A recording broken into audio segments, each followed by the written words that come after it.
এই সফর শুধুই পাহাড় দেখা নয়, এই সফর হৃদয় ছুঁয়ে যাওয়ার গল্প। হিমালয়ের কোল ঘেঁষে মেঘের রাজপথ ধরে পৌঁছে যাই আমরা দোচুলা পাস, যেখানে 108টি সরতেন দাঁড়িয়ে আছে ইতিহাসের নীরব প্রহরী হয়ে। শান্তি, শ্রদ্ধা আর আত্মত্যাগের যা এক চিরন্তন চিহ্ন।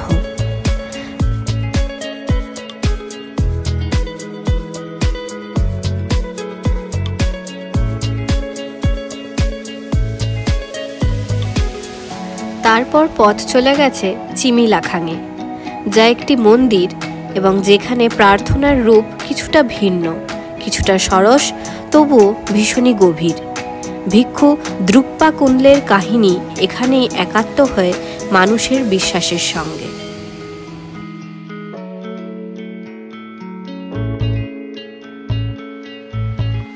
এবং শেষে পৌঁছে যাই পুনাখা জঙে। এ এক রাজকীয় স্থাপত্য, এক আধ্যাত্মিক ইতিহাস, যেখানে দুটি নদী মিলেছে যেমন, তেমনি মিলেছে ধর্ম, শাসন আর সংস্কৃতির অমোঘ ধারা। এই যাত্রা শুধুই চোখে দেখার নয়, এই যাত্রা হৃদয় দিয়ে অনুভব করার। চলুন চলুন আমাদের সাথে ভুটানের পথে, যেখানে প্রকৃতি বলে ইতিহাসের গল্প।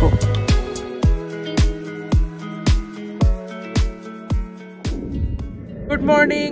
আজকে আমাদের ভুটানের 3rd ডে, আর আজকে আমরা যাচ্ছি পুনাখা। আর পুনাখা যাওয়ার পথে এখন আমরা চলে এসেছি দোচুলা পাসে, যেই জায়গাটা হচ্ছে স্বপ্নের মতো সুন্দর এবং এই জায়গাটায় সবসময় মেঘ থাকে। বছরের প্রায় 364 দিনই বলা যায়, একদিন হয়তো থাকে না, কিন্তু সেইটা দেখতে পাওয়া খুবই সেটাকে লাকি বলবো না কি বলবো জানি না, কিন্তু এই জায়গাটার এটাই সিনিক বিউটি যে মেঘ যায় এবং সেইখান থেকে দেখা। তো এখানে রাস্তাটাও ভীষণ সুন্দর লাগছে দেখতে। আপনার পিছনে ব্যাকগ্রাউন্ডে একদম পিছনে ব্যাকগ্রাউন্ডে দেখাই যাচ্ছে। আর এই দোচুলা পাস জায়গাটা কিন্তু একটু হাইট, এখানটা প্রায় 3000 মিটার হাইটে আছে। আর এখানটা মোটামুটি সারা বছরই ঠান্ডা থাকে। আর যেটা কৃত্তিকা অলরেডি বললো, বছরের 95% ডেজ এখানে পুরো মেঘলা আর এই ফগি ওয়েদার থাকে। আজকেও সেটার সেম, এখানে কোনো হ্যাঁ এই জায়গাটা পুরো ফগি। আর দোচুলা পাস থেকে কিন্তু কাঞ্চনজঙ্ঘা এবং ওই পুরো হিমালয়ান রেঞ্জটা দেখা যায়। বাট ফরচুনেটলি আর আনফরচুনেটলি জানি না, সেটা দেখা লটারির টিকিট পাওয়ার সমান। আপনারা জানেন কাল অবধিও প্রচন্ড মেঘ ছিল এবং কাল রাতেও প্রচন্ড বৃষ্টি হয়েছে। আমরা এখন বেরিয়েছিলাম, তো মনে হয় যে কালকে যদি আমরা এখানে আসতাম তাহলে হয়তো এই রোদ্দুরটা পেতাম, কিন্তু এই রোদ্দুর আর এই কুয়াশার কম্বিনেশন কিন্তু ব্যাপক হয় এবং আই থিঙ্ক ফটোও ভালোই উঠবে। আর কিন্তু আজকে যদি মেঘলা হতো না, এই বিউটিটা পেতাম না। প্লাস এই জায়গাটা কিন্তু একটু ঠান্ডা কম্পারেটিভলি। আমরা পুনাখায় যখন যাবো, পুনাখাতে একটু ডাউনওয়ার্ডস, তো ওখানে হয়তো এতটা ঠান্ডা থাকবে না। কিন্তু আমি সামনে দেখতে পাচ্ছি মেঘ ঢুকছে, দুর্দান্ত লাগছে। রোদ উঠেছে, মেঘ উঠছে, এত সুন্দর সিনিক বিউটি, পরিষ্কার গ্রিনারি, না কি বলবো, আর কি চাই, আর কিছুই চাই না। তো চলুন আপনাদের সাথেও দেখাই যে ঠিক এক্স্যাক্টলি কিরকম আমরা দেখতে পাচ্ছি সামনেটা। আর এই দোচুলা পাশে কিন্তু 108টা স্তূপা আছে। এই 108টা স্তূপার হিস্ট্রিটা কিন্তু আপনাদের অবশ্যই আমি শেয়ার করব। যারা এসেছেন তারা জানেন, যারা আসেননি, ভুটান আসার প্ল্যান করছে, তারা অবশ্যই এই স্তূপার কিন্তু হিস্ট্রিটা জেনে রাখবেন। এটা কিন্তু একটা হিস্টোরিক্যাল প্লেসও। তো আপনাদের দোচুলা পাশের সুন্দর এই স্তূপার আর এই চারদিকের বিউটি দেখাই, আর তার সাথে হিস্ট্রিটাও আপনাদের বলবো। হিমালয়ের বুকে এক স্বপ্নীল পথ ধরে এগোলে থিম্পু আর পুনাকার মাঝপথে এক শান্ত ধ্যানমগ্ন প্রান্তরে উঠে আসে দোচুলা পাস। আর তার বুক জুড়ে মাথা তুলে দাঁড়িয়ে থাকে 108টি সরতেন।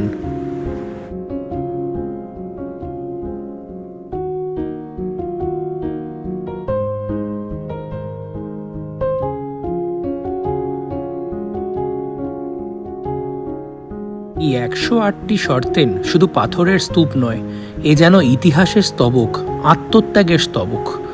2003 সালে ভুটানের 4র্থ রাজা জিগমে সিংহে ওয়াংচুকের নেতৃত্বে দেশের সেনাবাহিনী দক্ষিণ ভুটানে সন্ত্রাস বিরোধী অভিযান চালায়। সেই যুদ্ধে শহীদ হন অনেক ভুটানি সেনা।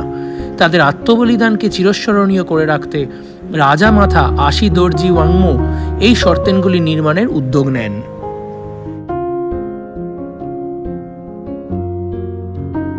প্রতিটি সরতেন মন্ত্রপাঠে আচ্ছন্ন, প্রার্থনায় পূর্ণ, বুদ্ধের আশীর্বাদ যেন ছড়িয়ে আছে প্রতিটি ইঁট এবং পাথরে। দোচুলা পাশে দাঁড়িয়ে চারপাশে মেঘের গালিচা আর বরফ ঢাকা পর্বতের শোভা যখন চোখে পড়ে, তখন এই শর্তেনগুলোর সৌন্দর্য ইতিহাস হৃদয় ছুঁয়ে যায়। এ যেন আধ্যাত্মিকতা আর দেশপ্রেমের এক অপূর্ব সম্মিলন।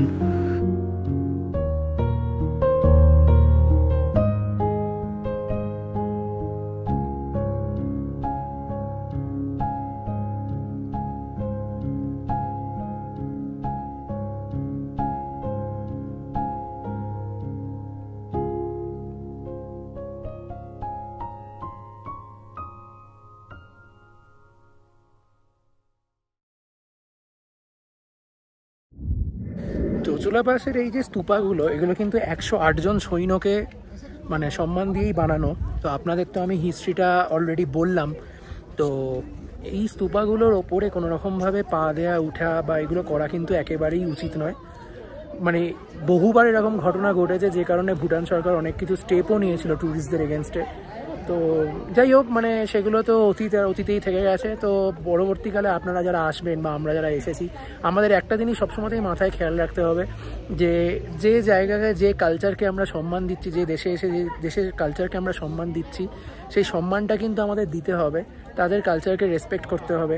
আর এই স্তূপা বা এই যে শর্টেন্সগুলো আছে, এগুলোতে কোনো রকমভাবে পা দেবেন না বা এর ধারেও যাবেন না। সম্মান করতে হবে এই জায়গাগুলোকে, আর সুন্দর করে ছবি তুলুন, প্রকৃতিকে অনুভব করুন, এটাই সব থেকে বড় কথা, আর কিছুই না।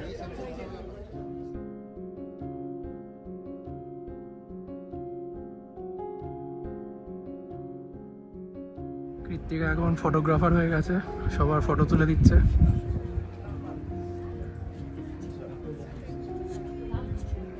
হলো ফটো তোলা?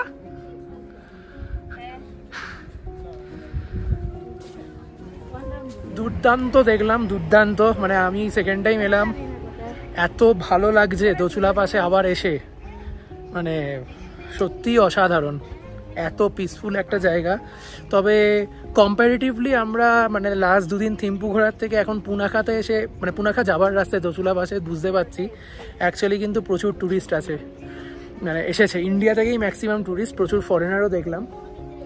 এই জায়গাটা সত্যি খুব ফেমাস, সবাই আসে এখানে। মানে ভুটান আসে আর দোচুলা পাস আসে না এটা হয় না, কারণ যারা পুনাখা যায় তাদের তো এটা অন দ্য রুটই পড়ে, আর যারা পুনাখা যায়ও না তারা এখানটা এসে ঘুরে যায়। তো যাই হোক, খুব সুন্দর লাগলো। কৃত্তিকা এখনও ছবি তুলেই যাচ্ছে। আর মানে যাই হোক, এবার আমরা রওনা দেবো এখান থেকে পুনাখার দিকে। আমরা চিমিলাখাং টেম্পেলও যাব। চিমিলাখাং টেম্পল খুব ফেমাস, সেটার ইতিহাস জানাবো আপনাদের, সেখানে গিয়ে বলবো সমস্ত কিছু। যাই, এখন আমরা এবার গাড়িতে যাই, প্রস্তুতি নিই, আবার রওনা দেবো দোচুলা পাস থেকে। দুর্দান্ত সময় কাটালাম দোচুলা পাসে, দুর্দান্ত।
পুনাখাতে আমরা এসে গেছি। তো পুনাখাতে আসার মানে এখনও পুনাখা মেন টাউনে পৌঁছায়নি, এখন আমরা আছি লোবেসা বলে একটা জায়গায়, ঠিক পুনাখা থেকে 10 কিলোমিটার আগে। তো এখানে আমরা লাঞ্চ করলাম, ডিনার বলছি লাঞ্চ করলাম আমরা as usual chilli chicken fried রাইসই খেয়েছি। আর আমাদের হোটেলও কিন্তু এখানে যে থাকার সেটা লবেসাতেই। তো আমরা পুনাখা থেকে ঘুরে এসে আবার আমরা এখানেই থাকবো, আজকে রাত্রি কাটাবো, তারপর কাল পারো যাব। তো এখন এই লাঞ্চ করার পর আমাদের যে গাইড টিপি সে বললো যে চলো হেঁটে হেঁটে তোমাদের মাঠের মাঝখান দিয়ে চিমিলাংখাং টেম্পলে নিয়ে যাই। তো আপনাদের যেটা বলছিলাম চিমিলাংখাং টেম্পল আমরা যাব আজকে, সেখানেই আমরা যাচ্ছি। আর আমরা যাচ্ছি হচ্ছে পুরো ধান ক্ষেতের মধ্যে দিয়ে হেঁটে হেঁটে, খুব সাবধানে পায়ে স্টেপ ফেলে ফেলে এগোতে হচ্ছে। এখানে একটা লম্বা নালা করা আছে বোধহয় ওয়াটার সাপ্লাই করার জন্য এই চাষের জমিতে। খুব সুন্দর, চারদিকে পাহাড়ে ঘেরা, মাঝখানে চাষের জমি, অসাধারণ লাগছে। আর এখানে কিন্তু টেম্পারেচার একদমই বেশি, প্রায় 21-22 ডিগ্রি টেম্পারেচার এখন, মানে রীতিমতো সত্যি কথা বলতে কি গরম হচ্ছে, ঘামও হচ্ছে, অসাধারণ। আপনাদের চারপাশটা একটু দেখাই।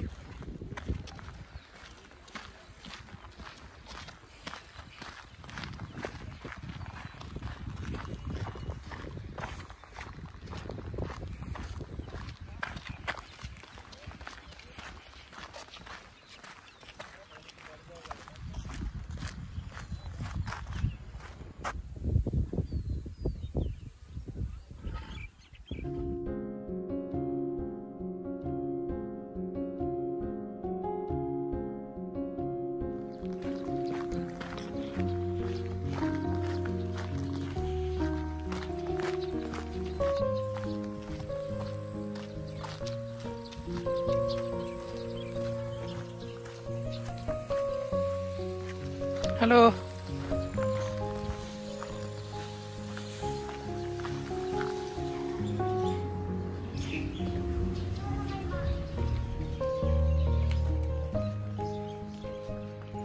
এখানে ধান চাষ করছে, ধান রুইছে এখানকার লোকাল যারা বাসিন্দা তারা। দেখুন একবার,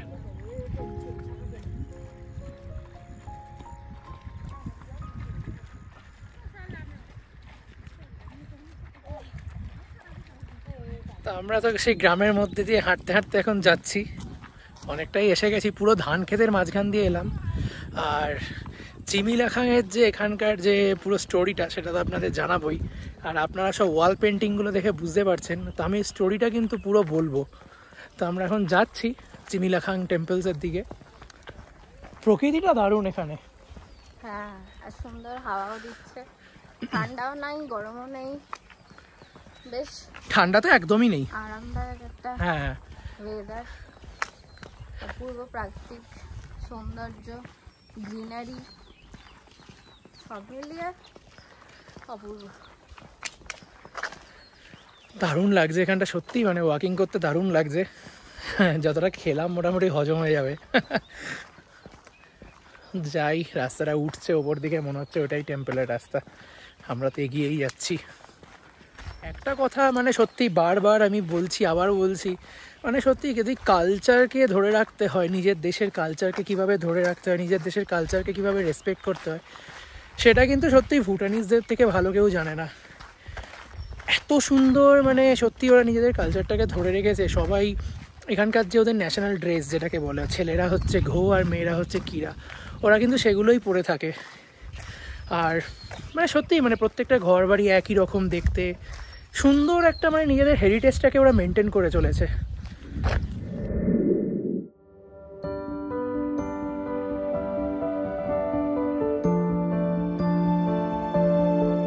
ভুটানের ঘরবাড়ির গায়ে পুরুষাঙ্গের চিত্র আঁকা এক অনন্য সংস্কৃতি, যার পেছনে রয়েছে গভীর আধ্যাত্মিক বিশ্বাস। ভুটানি সমাজে এই প্রতীকটি ভিক্ষু দ্রুকপা কিনলে স্মরণে আঁকা হয়, যিনি ছিলেন এক অলৌকিক সাধু। তিনি অশুভ শক্তিকে জয় করতে পুরুষাঙ্গকে এক বজ্র অস্ত্র বা থান্ডারবোল্ট হিসাবে ব্যবহার করেছিলেন। ঘরের গায়ে পুরুষাঙ্গের ছবি আঁকার মাধ্যমে তারা বিশ্বাস করে ঈর্ষা, কুদৃষ্টি এবং অশুভ আত্মা দূরে থাকে এবং ঘরে আসে সৌভাগ্য এবং সমৃদ্ধি।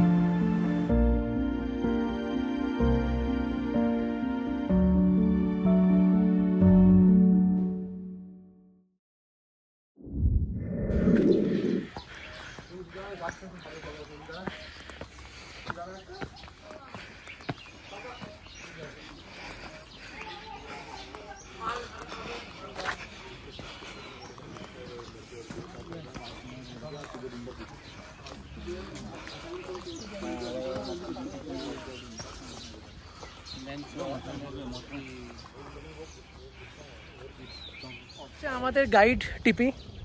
সো ও আমাদের আজকে পুরো এই যে আমরা চিমিলাংখাং টেম্পলে এসেছি এই টেম্পলের পুরো স্টোরিটাও বলে শোনাবে। তো আমি ক্যামেরাটা ঘোরাই। ওকে টিপি start. Good afternoon everyone. So we are here at around 1400 meter above sea level. So the place known as a Sopsoka, the Sopsoka is the name of the valley. And then we are focusing on this temple known as Chimi Lakhang, literally means no dog temple. Chi literally is a dog and Mi is no, which means no dog. And then this temple has been sanctified in the year in 14th century by one of the great master known as Divine Madman or the Crazy Wisdom Man or the Lama Drukpa Khinle. So after during the time of the second visit in Bhutan from the Tibet, he just sanctified an area and then he left back to Tibet. So after him, the place has been visited by his brother known as Lama Ngawang Chogyal. So the Lama Ngawang Chogyal is also one of the great Buddhist master in the Buddhism, and he built the fortress like a Jeladzong and then a Dobjizong and many more in the western part of Bhutan. So upon visiting here in the year 1499, so then he decided to build the temple, and then the temple is this one. And then in the year 1987 has been taken care by the central monastic body. During that time, it's under the 69th chief abbot known as Geshe Gede Rinchen. And then in the following year, so the current chief abbot Tiku Jigme Chodra, he just extended the courtyard as you can see here, and even he came up with the classrooms for the monk. And then so in the year 2011, to mark the royal wedding for the current king and queen, His Majesty the King, he just sponsored to repaint inside the actual painting which is on the wall. And then to get inside, since we are not allowed to take a photograph or videography inside, so now I will share what is there in the inside. So we can see as a center figure the current Buddha or the Gautama or the Shakyamuni, and in front of that statue we will find the statue of a Crazy Wisdom Man and with his pet dog. And towards the right side there is a statue of a Lama Ngawang Chogyal. It's almost similar like the statue of the Guru Padma Sambhava. And towards the left we see the stupa which holds inside the relics of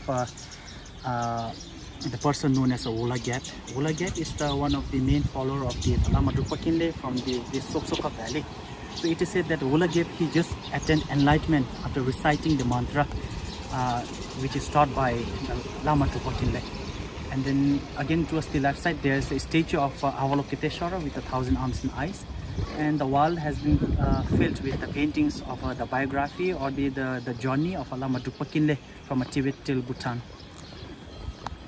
And then the very important part of this temple, so if you have any friends or relatives who don't have children after getting married for a long time, so you can just recommend them. And purposefully most of the people even from the Western, the European, even from the India, they visit this area just to get the blessing of their children. So okay, till then, thank you.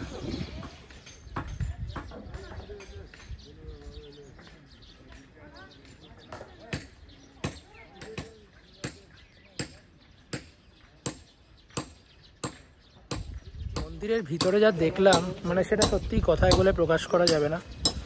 এই যে divine madman যার কথা বলছে, মানে উনি কত powerful একটা মানুষ ছিল, আর ওনার যে মানে এই আনঅর্থোডক্স প্রসিজিওরে উনি যে সত্যি বুদ্ধর একটি অবতার, মানে যেটা ভুটানিজরা বিশ্বাস করে আর কি, যে উনি শুধু একটা মানুষই ছিলেন না, উনি বুদ্ধের একটি অবতারও ছিলেন। তো উনি যে আনঅর্থোডক্স প্রসেসে মানুষকে অনেক কিছু শিখিয়ে দিয়ে গেছেন, অনেক কিছু বুঝিয়ে দিয়ে গেছেন, সেই সমস্ত কিন্তু এই মন্দিরে সত্যি মানে এখানকার যে গাইড আমাদের সুন্দর করে বোঝালো। তো আর একটা কথা বলে রাখি যেটা আমাদের টিপি যে গাইড বলল, যে কুকুরের ফর্মে যে ডেমন যাকে যে হত্যা করেছিল, সেই হত্যা করার অস্ত্রটা ছিল কিন্তু অদ্ভুত। সেটা হচ্ছে একটা ফ্যালাস, মানে পুরুষের যৌনাঙ্গ যেটা।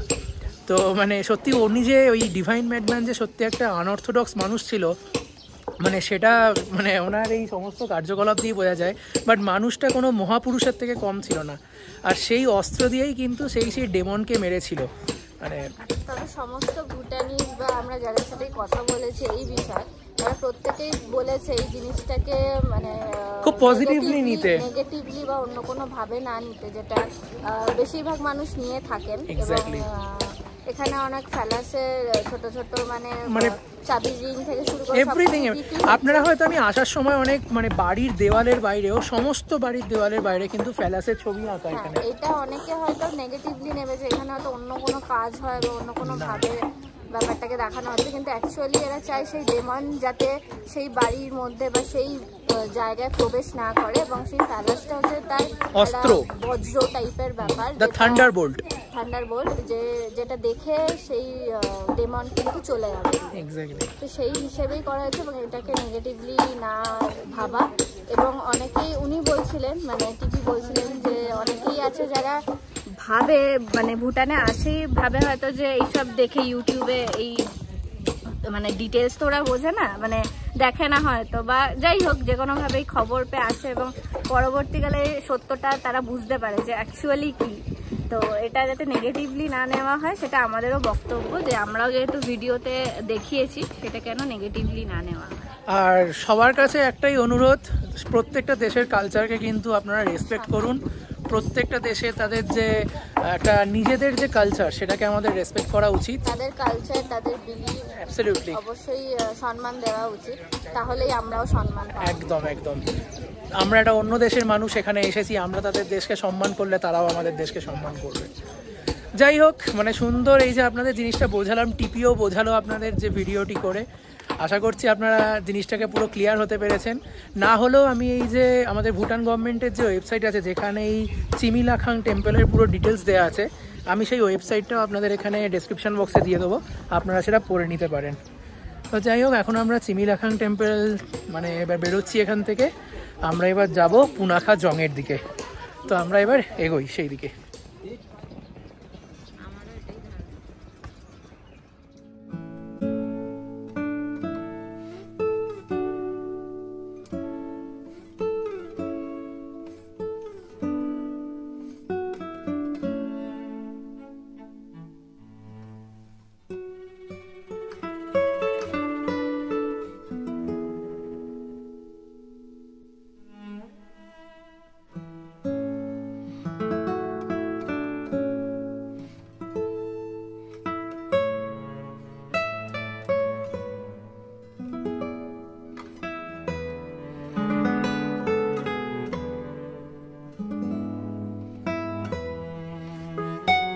চিমিলাখাং দেখার পর, একটা অসাধারণ মানে রাস্তা দিয়ে ড্রাইভ করে আসার পর ফাইনালি আমরা এসে পৌঁছলাম হচ্ছে পুনাখা জং বা ফোর্ট্রেস। আর মানে সত্যি বলছি, সেই 2013-এ আমি যখন লাস্ট এসেছিলাম, মানে তখন আমার সেই পুরো ছবিটা আমার কাছে চোখে পুরো ভাসছে, সেই লাস্ট দেখা এই পুনাখা জংকে। তো আবার প্রায় 12 বছর পর আমি ভুটানে, আর এবারে কৃত্তিকা আমার সাথে, ওর প্রথমবার, বাট আমার সেকেন্ড টাইম। তো সত্যি বলছি মানে দারুণ লাগছে। পুনাখা জং বা ফর্ট্রেস যাই বলেন না কেন, এর হিস্ট্রি তো আমি আপনাদের অবশ্যই শেয়ার করব। হিস্ট্রি না জানলে তো সেই জায়গায় ঘুরতে আসাটাই বেকার। তো হিস্ট্রি অবশ্যই জানতে হবে, আমি সেটা আপনাদের সাথে শেয়ার করব। আর এই পুরো জংয়ের যত রকম মানে ভিউজ ক্যাপচার করা যায় সবটা আপনাদের দেখাবো।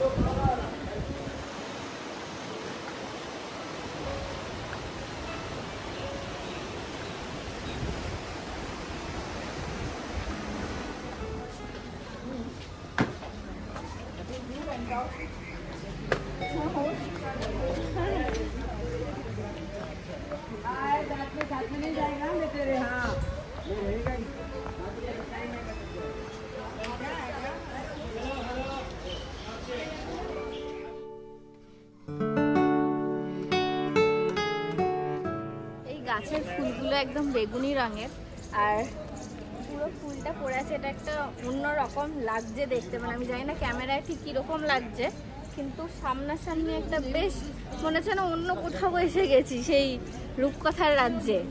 ফোর্ট্রেস প্লাস এরকম নেচার, কি বলবো, কিছু বলার নেই, খুব সুন্দর জায়গা এটা। দেখুন সেই মৌচাক, মানে আমি জাস্ট বলছিলাম, আমি 2013 সালে এসেছিলাম যখন এই মৌচাকগুলো একদম এক্স্যাক্টলি এরকমই ছিল, সাইজে বড় হয়ে গেছে। বড় সিগনিফিকেন্স যেটা এটার, এরা এই মৌচাকগুলোতে হাত পর্যন্ত ঠেকায় না, আর ওপরে যদি আপনি ঠিক নিচেটা থাকেন ওখান থেকে মধু মানে পুরো ঝরে পড়ে। দারুণ ব্যাপার এটা। কিন্তু এরা মধু ঝরে পড়ে, কিন্তু এই মধুটাকে ওরা কোনোদিন ওরা হাত পর্যন্ত ঠেকায় না এই মৌচাকগুলোতে। এটাই এখানকার সব থেকে বড় সিগনিফিকেন্স। খুব মানে অদ্ভুতভাবে এই মৌচাকটা কিন্তু আলাদা একটা ডিজাইন তৈরি করেছে। আমরা অনেকক্ষণ ধরেই দেখছি পুরো সে এরকম ভাবে দুটো পাশাপাশি আবার দুটো পাশাপাশি অদ্ভুত একটা ডিজাইন হয়ে গেছে। এটা দেখে হঠাৎ করে কেউ বুঝতে পারবে না এটা মৌচাক। তুমি ওখানটা কিছুক্ষণ দাঁড়িয়ে থাকো, বুঝতে পারবে ওপর থেকে মধু পড়ছে। দারুণ দারুণ, সত্যি মানে আমি পুরো রিমাইন্ড করতে পারছি 12 বছর আগেকার কথাগুলো।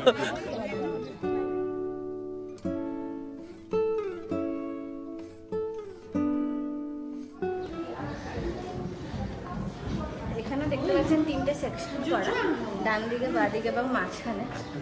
আর মাঝখানটায় কিন্তু চেন লাগানো আছে। Centre is only for king, শুধুমাত্র রাজাই মাঝখান দিয়ে আসতে পারে।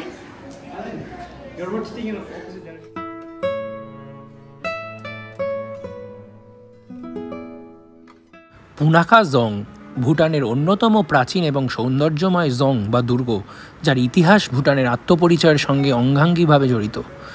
1637 সালে লাওয়াং লামগিয়েল নামক ধর্মগুরু এই জং নির্মাণ করেন। এটি ছিল ভুটানের প্রথম প্রশাসনিক এবং ধর্মীয় রাজধানী। এখানেই প্রথম ভুটানি রাজা গদিতে বসেন এবং আজও এখানে দেশের সর্বোচ্চ ধর্মীয় নেতার শীতকালীন বাসস্থান থাকে।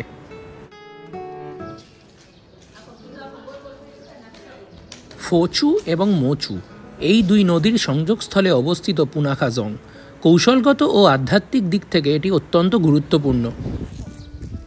এই জং বা দুর্গ বহুবার প্রাকৃতিক দুর্যোগ যেমন আগুন এবং বন্যার সম্মুখীন হয়েছে, কিন্তু প্রতিবারই পুনর্নির্মাণের মাধ্যমে পুনাখা জং তার ইতিহাস ও গরিমা বজায় রেখেছে। কোনো মোনাস্ট্রি বা যে কোনো বুদ্ধিস্ট টেম্পেলে বট গাছ কিন্তু থাকবেই। দেখুন এই যে আমার পিছনে বোধি ট্রি বা বট গাছ বুদ্ধিজমে কিন্তু একটা বিশাল সিগনিফিকেন্স। এটা আপনারা নিশ্চয়ই জানেন, যারা ভারতের নানান বুদ্ধিস্ট শহরগুলো ঘুরেছেন বা মোনাস্ট্রিগুলোয় গেছেন বা বুদ্ধগয়া গেছেন সব থেকে, তারা অবশ্যই এটা জানে।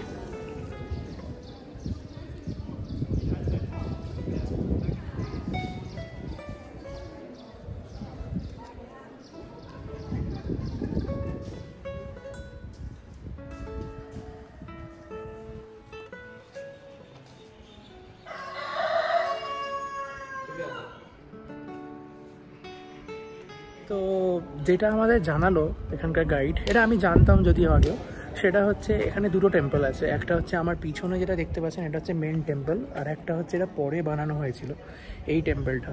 তো যে মেন টেম্পলটা আছে এটা কিন্তু ভুটানের মাত্র 4 জন মানুষ অ্যাক্সেস করতে পারে। এটা হচ্ছে যে রাজা মেন, সেই রাজার বাবা, যে চিফ অ্যাবট, আর হচ্ছে একমাত্র এই টেম্পলের যে ইনচার্জ। এই 4 জন ছাড়া কিন্তু কেউ অ্যালাউ নেই এই টেম্পলে ঢোকার। ইভেন রানীও ঢুকতে পারে না, বা রাজপরিবারের অন্য কোনো সদস্যও সেখানে ঢুকতে পারে না। বা ট্যুরিস্ট বা অন্যান্য মানুষদের জন্য বা ভক্তদের জন্য হচ্ছে এই টেম্পলটা তৈরি করা, যার ভিতরে কিন্তু একটি বুদ্ধিস্ট মানে বুদ্ধ মূর্তি আছে। আমরা এটাতে ঢুকবো। ভিতরে কিন্তু ফটোগ্রাফি অ্যালাউ নেই, অ্যাজ ইউজুয়াল যে কোনো বুদ্ধ মন্দিরের মতোই ভুটানে। তো এটাতে আমরা যাবো, বাট এটা একটা কিন্তু খুব মানে ইম্পর্টেন্ট ইনফরমেশান যে এই টেম্পলটাতে কিন্তু একমাত্র এই 4 জনই অ্যালাউ, বাকি আর কেউ নয়। তো যাই, আমরা এখন ভিতরে ঢুকে একটু ভেতরটা দেখে আসি।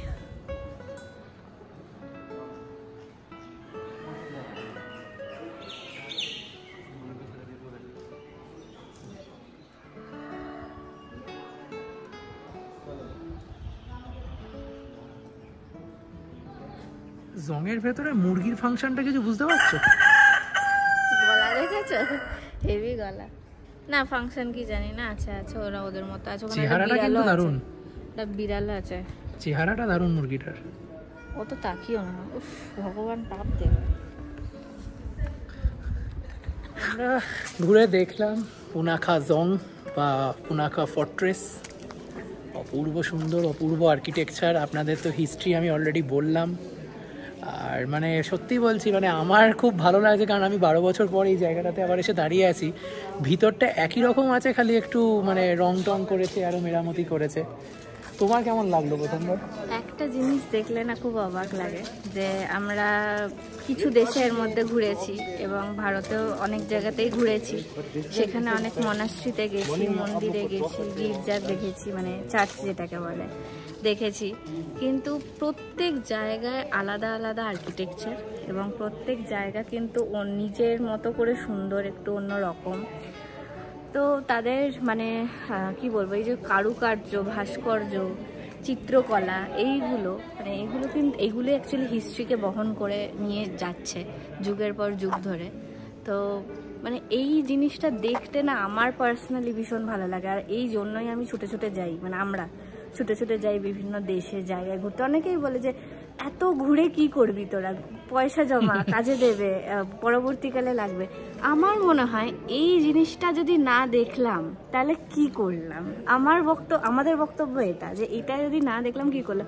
সোনা গয়না টাকা পয়সা আসবে যাবে, সব কিছু হবে, কিন্তু এই জিনিসটা, এই যে আমি এখান থেকে দেখে গেলাম, এই যে এক্সপিরিয়েন্স, এটা আমি কোনোদিন ভুলবো না। আমি একটা জিনিসে খুব বিশ্বাস করি, হয়তো কৃত্তিকাও আমার সাথে একমত, মানে এই কথাগুলো আজকে আমরা ভিডিওতে বলছি সত্যি খুব ইমোশনাল হয়ে। মানে মানুষ কিন্তু উলঙ্গ হয়ে জন্মায়, উলঙ্গ হয়ে মারা যায়। মানুষ যে সোনা গয়না টাকা পয়সা কামায় সেগুলো কিন্তু সে নিয়ে মারা যায় না।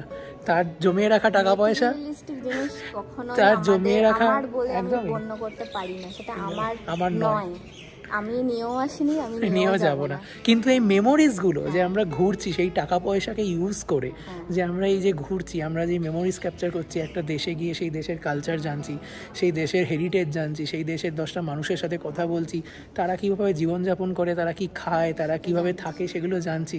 এটা কিন্তু আমাদের নিজেদের একটা কি বলবো, মানে আমাদের জ্ঞান এনরিচ হচ্ছে, যাকে বলে জ্ঞান বৃদ্ধি হচ্ছে। এর সাথে আর একটা জিনিস অ্যাড হয়, সেটা হচ্ছে আপনি নিজে কীরকম, নিজেকে কিভাবে প্রতিষ্ঠা করছেন অন্য একটা দেশে বা অন্য একটা জায়গায়, অন্য লোকের সামনে নিজেকে আপনি কিভাবে রিপ্রেজেন্ট করছেন, বা আপনার ব্যবহার কীরকম, সেটা আপনার নিজের জায়গাতেও হতে পারে, নিজের বাড়িতেও হতে পারে। আপনার ব্যবহার কিন্তু আপনাকে সবসময় মানুষের কাছে আপনাকে মনে করিয়ে রাখবে। আপনি খুব খারাপ ব্যবহার করলেও মানুষ আপনাকে মনে রাখবে, খুব ভালো ব্যবহার করলেও আপনাকে মনে রাখবে। তো মানে মানুষের এই ব্যবহার, আপনি কিভাবে নিজেকে রিপ্রেজেন্ট করছেন এবং আপনি কি কি জানেন, তার উপর কিন্তু আপনার ইম্পর্টেন্স ডিপেন্ড করে। আমি যত জ্ঞান অর্জন করব, আমি যা কথা বলবো, সেটা কিন্তু আমার কথার মধ্যে দিয়ে প্রকাশ পাবে। মানে আমার যদি ফুটো থাকে, মানে কিছু না থাকে আমার ভান্ডারে, আমার ভান্ডার থেকে ভুলভাল কথাই বেরোবে। আর সব থেকে বড়ো কথা, এটা আমি সবসময় বলি, আমার থেকে ছোট যারা তাদেরকে আমি এনকারেজ করি, আমার থেকে বড় যারা তাদেরকে আমি রিকোয়েস্ট করব যে শুধু বেড়াতে আসবেন না, বেড়াতে এলে বেড়ানোটাকে বেড়ানোর মতো বেড়ান, সেই জায়গার কালচারকে জানুন, সেই জায়গার মানুষ কিভাবে থাকে, সেই জায়গা কিভাবে তৈরি হয়েছে, সেই জায়গার হেরিটেজ, শুধু নিজের দেশ বলে নয়, অন্য দেশেও যখন যাচ্ছেন সেই দেশের হেরিটেজ কালচারকে জানার চেষ্টা করুন, 10টা মানুষের সাথে কথা বলুন, তবেই কিন্তু ট্রাভেল, নাহলে কিন্তু সেটা ট্রাভেল নয়। সাথে সাথে তখনই কিন্তু আপনার বেঁচে থাকার ইচ্ছাটা বাড়বে, তখনই মনে হবে যে জীবনটা সুন্দর। একদম, যতক্ষণ না আপনি ঘুরতে বেরোবেন, আপনার মনে হবে কি করলাম, কি একটা মানে বাজে জীবন, খালি কাজ করছি, আর যাই হোক, মানে কেউ অর্থ উপার্জন করছে, কেউ পড়াশোনা করছে, এইসব। কিন্তু যতক্ষণ না আপনি ঘুরবেন, শিখবেন জিনিসপত্র, আপনার মনে হবে না যে জীবনটা সুন্দর। তো যাই হোক, অনেক অনেক কথা বলতে। হ্যাঁ, না সত্যি, মানে আমার এই জায়গাটা এসে সত্যি এত মানে ইমোশনাল ফিল করছি আমি, মানে এসে সত্যি বলছি, তো অসাধারণ অসাধারণ। ইমোশনটা কিন্তু অন্যরকম ইমোশন, একদম, এটা মানে কান্না পাওয়া ইমোশন একদমই নয়, একদমই নয়, ইমোশনটা অন্যরকম।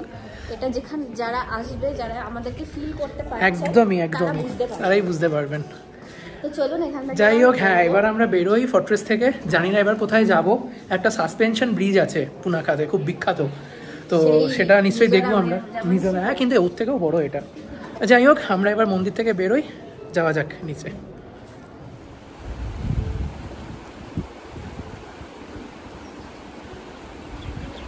পুনাখা জং শুধু স্থাপত্য নয়, ভুটানের হৃদয়বিন্দু, যেখানে ইতিহাস, ধর্ম, সংস্কৃতি আর রাজকীয় ঐতিহ্য এক সূত্রে মিশে গেছে।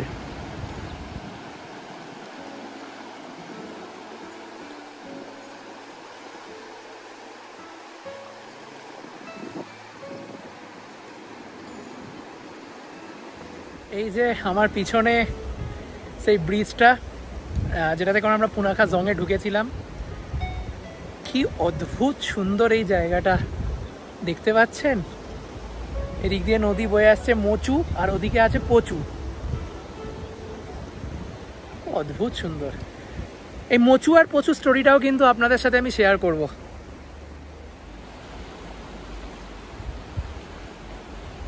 মিজোরাম আর অরুণাচলের পর এবার ভুটান। হ্যাঁ, সাসপেনশন ব্রিজে এসে গেছি, কিন্তু এই ব্রিজটা অনেক বেশি সলিড, নিচটা একদম লোহার মতো, হ্যাঁ ওগুলো তো জালের ছিল, লোহা দিয়ে করা। ওখানে একদম জাল বাঁশ এসব দিয়ে করা ছিল, কাঠের ছিল ব্রিজটা। পিছনে এখন সিদ্ধিত আসছিল, আমার ভেঙে পড়লো বলে অপমান। Never mind. মানে কি বলতে চাইছো, আমার ওজনে ব্রিজ ভেঙে পড়ে যাবে? এনিওয়ে, এই অপমান আমি সহ্য করব না, করে নিতেই হবে, কিছু করার নেই। কিন্তু হ্যাঁ নো ডাউট এইটা কিন্তু অনেক লম্বা, মানে আমরা অরুণাচলে বা মিজোরামে যে হ্যাঙ্গিং ব্রিজগুলোতে গেছিলাম তার থেকে এটা অনেকটাই লম্বা, কিন্তু এটা দুলছে কম। আর নিচ থেকে প্রচুর রিভার যাচ্ছে, হ্যাঁ নিচে দিয়ে প্রচুর যাচ্ছে, যেটা একটু বেশি খরস্রোতা। আর প্রচুর উল্টো দিকের বিউটিটা কিন্তু সাংঘাতিক। ক্যামেরাটা ঘোরাই।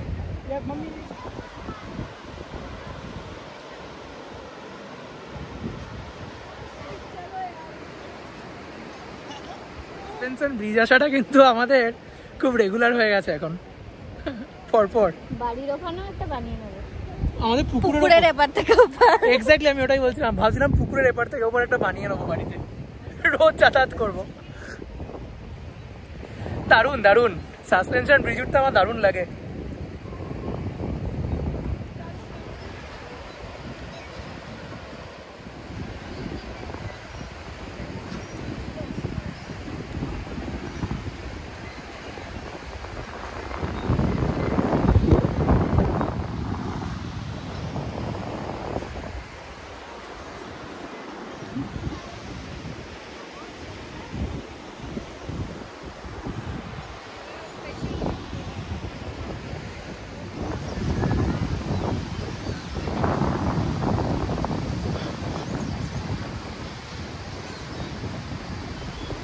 চলে এলাম আমরা, হ্যাঁ আর লাস্ট একটুখানি স্ট্রেচ এসেই গেছি। গভর্নমেন্টের হিসেব মতে বা সার্কুলার মতে এটা হচ্ছে 230 মিটার লম্বা, অনেকটাই, 1/4 কিলোমিটার। আমরা এসে আবার ব্যাকে যাচ্ছি, কারণ একটু বসতাম 5-10 মিনিট বসার ইচ্ছা ছিল, কিন্তু আকাশে পুরো মেঘ। তো আমাদের ওই টিপি বলে যে গাইড ছেলেটি আছে, ও বললো চলে চলো, বৃষ্টি এসে গেলে পুরো ভিজতে হবে। ভালোই লাগতো, না ভিজতে খারাপ লাগতো না, বাট ঠান্ডা লেগে যেতে পারে। ম্যাক্সিমাম আর কি হতে পারে, নিচে পড়ে যাবো, কি আর হবে, বড় ব্যাপার নয়।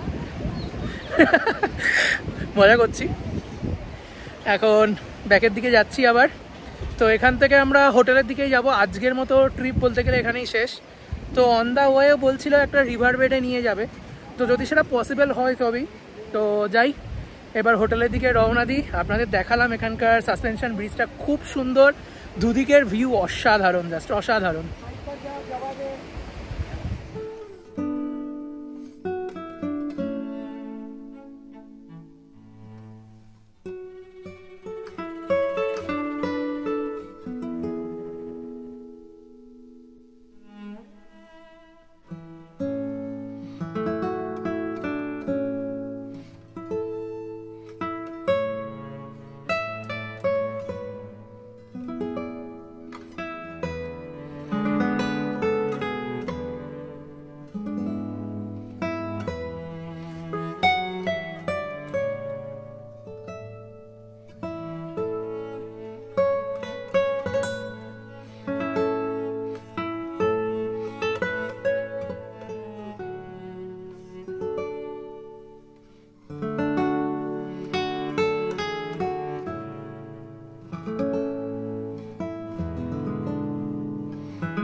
ঠান্ডা জল, মানে বরফ গলা জল বোধহয় এতটা ঠান্ডা হয় না, প্রচন্ড ঠান্ডা, কিন্তু খুব ভালো লাগছে। এত জুতো পরেছিলাম তো। তো জং থেকে হোটেল যাওয়ার রাস্তায় একটা জায়গায় আমাদের দাদারা নিয়ে এলো।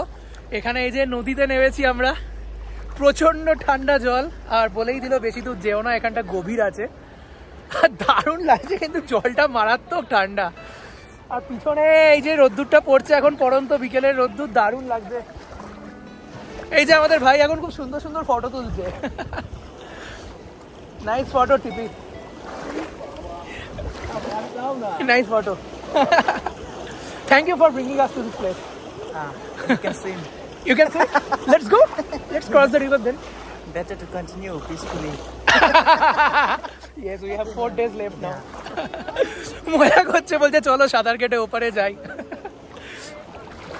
তো আজকের দিনটা শেষ হলো এই সুন্দর নদী তটে পা ভিজিয়ে।